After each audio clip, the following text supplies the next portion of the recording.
এই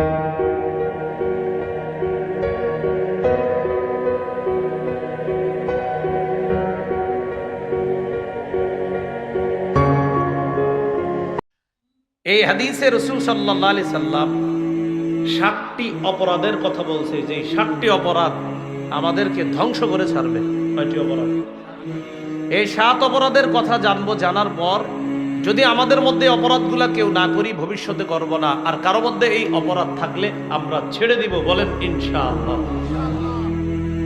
قال رسول الله صلى الله عليه وسلم اجتنبوا السبع الموبقات।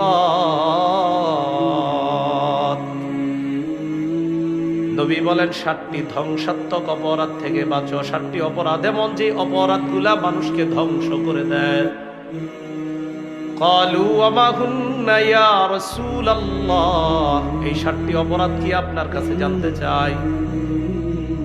নবীজি বলেন 1 নাম্বার আশ-শিরকু বিল্লাহ, আল্লাহর সাথে শিরক করা। আল্লাহর সাথে শিরক করা। শিরক কি জিনিস সহজে বোঝেন। 30টা রোজা রাখছেন,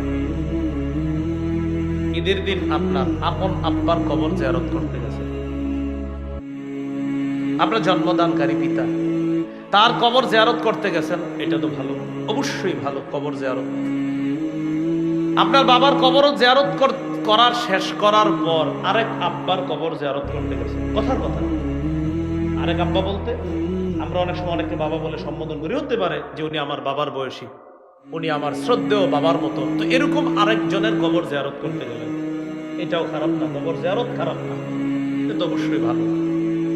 কিন্তু কবর জিয়ারত করতে গিয়ে আশেপাশে তাকাইলেন, তাকায় দেখলেন কেউ নাই, তখন ছোট্ট করে একটা সিজদা দিছেন কবরে। কি করছেন?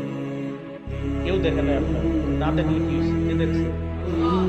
যিনি আপনার রমজানের 30টা রোজার প্রতিদান দিতেন তিনি দেখে ফেলছে, অতএব শেষ,